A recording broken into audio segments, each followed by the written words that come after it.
من أحب وأقرب الفنادق لقلبي في اسكندرية. بحس فيه كأني في جزيرة ومكان بعيد ومفصول عن العالم، وده حتى كمان عبق المكان وتراثه وروعة طلته بتحسسني كأني رحت عالم تاني ملكي لوحدي.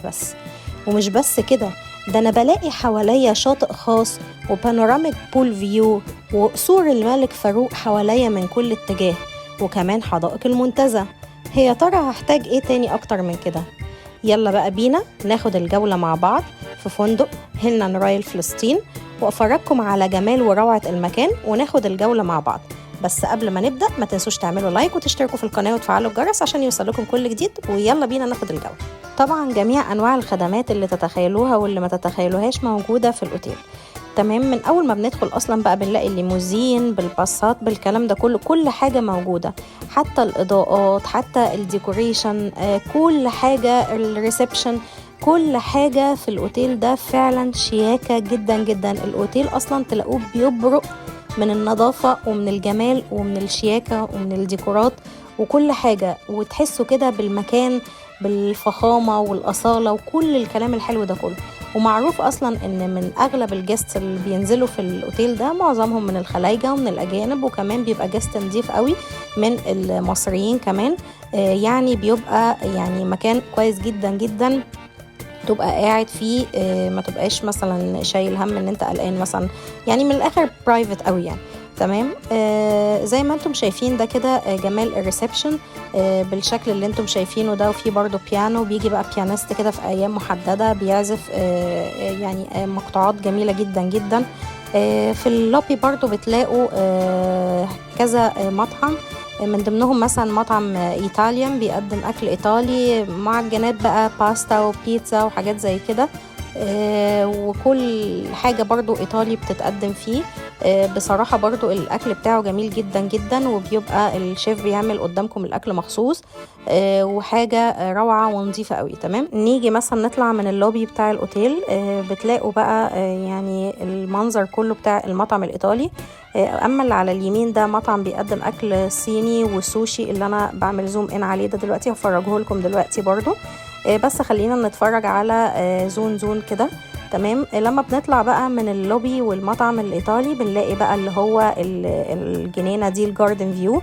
تمام، دي بتطل على القصر اللي هو بتاع الملك فاروق زي ما انتم شايفين بالروعه دي. اظن ما فيش اجمل من كده فيو ممكن يعني تشوفوه او تقعدوا فيه. وبيبقى الغرف زي ما انتم شايفين بالشكل ده كله، ده كله الجاردن فيو، اللي هو برضو القصر بتشوفوا الفيو بتاعه، والجزء اللي هو المنور هناك ده كله البحر، كل ده برضو بتشوفوا منه جزء جانبي للبحر. مع طبعا عاملين زي ايه كافيه كده بتاخدوا فيه الشاي والقهوة بتاعتكم. وهطلعكم برضو كده تتفرجوا على يعني منظر البحر بيبقى عامل ازاي من البارتيشن ده. خلاص، بيبقى بيطل كده على الفنار ده، وبيطل على الكوبري اللي هو بتاع المنتزه، وبيطل على جزيرة الشاي. بالمناسبة هعمل عنه فيديو قريب قوي، ما تنسوش انكم تتابعوه لو حابين تتفرجوا على جزيرة الشاي او كشك الشاي. تمام، وده الكوبري بتاع المنتزه. خلاص، بتبقوا شايفين لغاية تقريبا كمان المعمورة وابو قير، بس الكلام ده بيبان الصبح اكتر. في القعدة اللي هي بتاعة الكافيه اللي انتم شايفينها دي، قاعدة رايقة قوي قوي، بتشوفوا البحر زي ما انتم شايفين كده، وبتشوفوا اللي هو القصر بتاع الملك فاروق، وبتشوفوا الجاردن من الغرف. طبعا ده اللي هو المطعم الايطالي. طبعا الشيفات نظافة ما بعدها نظافة ما اقولكمش، وفعلا كل حاجة بتتقدم على اعلى مستوى. تمام، وحتى الديكوريشن المفارش والكلام ده كله ايطالي، وبتبقوا قاعدين سامعين بقى حد بيعزف بالجيتار بالكلام ده كله. تمام، تعالوا بقى نروح على المطعم اللي هو الصيني، او المطعم اللي بيقدم اكل سوشي والكلام ده كله، اسمه سوشي بار. تمام، برضو بيتعمل حاجات كده بار، وبيبقى فيه زي جريل قدامكم او حاجة كده، يعني بيطبخ الاكل قدامكم او بيتعمل الاكل قدامكم. بتبقى حاجة جميلة قوي قوي بصراحة، وبيبقى الفايبس بتاعته مختلفة. ده منظر اللي هو الريسبشن كده كاوفر فيو بالديكورات بتاعته، بصراحة جميل قوي قوي وانا بحبه جدا، بحس بالشياكة فيه. وده المطعم اللي احنا ممكن بنفطر فيه الصبح، بس طبعا كنت بصور بالليل فما قدرتش ان انا اصور لكم الاكل بتاع الصبح. وده مطعم برضو بيبقى موجود كده تحت، بيبقى لذيذ قوي برضو، بيقدموا فيه الغداء او العشاء او الكلام ده كله.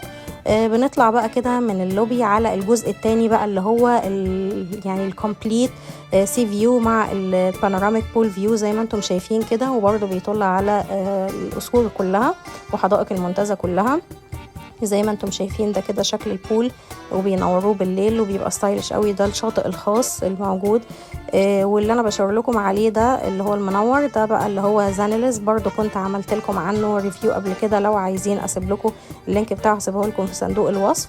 وبرضو يعني لو حابين انكم تروحوا تتفرجوا عليه تمام. وكل بقى القصور وكل الكلام ده كله بتبقوا شايفينه، وبيبقى بقى فيه مثلا حاجات بنانه تأجروها، كل الكلام ده متاح، كل الحاجات اللي هي الاكتيفيتيز بتاعه البيتش موجوده. وده كده المطعم بيقدم اكل اللي هو سي فود والكلام ده كله، والجزء اللي تحت ده فيه جيم تمام وسبا وجاكوزي والكلام ده كله. وده اللي هي الغرف كلها اللي بتطل على المنظر الجميل والاطلاله البانوراميه الروعه دي. تعالوا بقى بينا كده نتفرج على الشكل بتاع الممشى بتاع الغرف او الكوريدور بتاع الغرف او الاماكن اللي هو بيوزع الغرف منها تمام. كلها طبعا معموله بديكورات جميله جدا جدا وحاجات تراثيه وستايلش قوي كلاسيكيه جميله قوي. حتى كمان يمكن التصوير بالفيديو والكاميرا والكلام ده كله ظالم بجد الشكل او الديكوريشن او المكان على الطبيعه احسن من كده بكتير، وتحسوه فعلا ان هو حاجه كده يعني ايه كلاسيكيه على قديم وزي ما بيقولوا. شكلها جميل جدا ومهتمين بأدق التفاصيل. دي يعني نموذج من الغرفة اللي احنا كنا واخدينها تمام. طبعا في انواع كتيرة جدا من الغرف، في غرفة مثلا بكينج بيد، مثلا في غرفة باتنين سرير، ممكن مثلا غرفة تكون نقول مثلا ايه كونكتد روم او فاميلي روم او الكلام ده كله، طبعا على حسب اختياراتنا. قلنا في 2 فيو، الفيو اللي احنا واخدينه ده اللي انا هفرجه لكم دلوقتي، اللي احنا خدناه ده اللي هو مطل على السي فيو كله وعلى القصور الملكية وعلى حدائق المنتزه بصفة عامة، وبرضو بول فيو يعني تقريبا شامل كل حاجة نقدر نتفرج منه على الجهة دي كلها من المنتزه. بصراحة الفيو ده برضو من الفيوهات الجميلة جدا ان انا بحب ان انا اشوفها في اسكندرية، بحس ان المكان رايق جدا.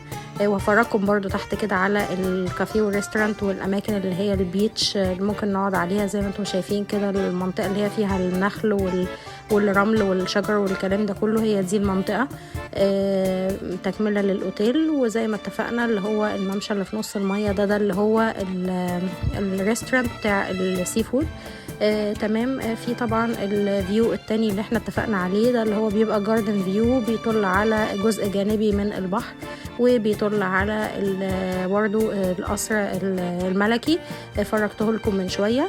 بعد كده طبعا بيبقى فيه في اللوبي طول ما احنا قاعدين بيبقى فيه بقى يعني ناس كتير جدا بتيجي تعزف، منهم بقى الجيتار، منهم عزف على الكمان، منهم عزف مثلا على البيانو، حاجات كتيرة جدا جدا جدا. وساعات بيعملوا انيميشن وبرامج حلوة قوي، وكلها بقى حاجات يعني مش مزعجة ولا الكلام ده كله، حاجات كلاسيكية، حاجات مثلا فرنسي قديمة، جريكي قديم، اسباني قديم، انجلش قديم، كل حاجة كلاسيكية جميلة تحسسكم بالمود والفايبس دي. يعني حاجات ممتعة جدا بصراحة وناس لطيفة قوي تمام. ده يعني يعتبر كده كان الفيو بتاع الغرفة، حبيت افرجه لكم بكواليتي تكون افضل شوية، تتفرجوا برضو على الفيو بتاع الغرفة وتستمتعوا معايا بالمنظر. ده كده كان الفيو بتاع الغرفة تمام. بس كده اتمنى ان يكون الفيديو عجبكم، وطبعا اكتبوا لي في الكومنتس حابين ناخد جولات فين تانية مع بعض واصور لكم اماكن تانية فين، وتقولوا لي برضو حابين نغطي اكتر اماكن في اسكندرية ولا نغطي اكتر اماكن في القاهرة الجديدة، ولا يعني نتعمق اكتر مع بعض بقى ونروح الفيوم وسيوة والاقصر واسوان والكلام ده كله. حابين نكثف فين تاني يعني اماكن، قولوا لي في الكومنتس وانا برحب بكل الكومنتات. بس كده اتمنى ان يكون الفيديو عجبكم. ما تنسوش بقى تعملوا لايك، وعشان ده يعني بيساعدني ان الفيديو ان هو يترفع بصورة اكتر ويوصل لناس اكتر. اتمنى ان يكون الفيديو عجبكم. ما تنسوش تعملوا لايك وكومنتوا وتشتركوا في القناه وتفعلوا الجرس عشان يوصلكم كل جديد من قناتي وتدعموني ان انا استمر. ميرسي جدا ليكم، اشوفكم في فيديو جديد. باي باي.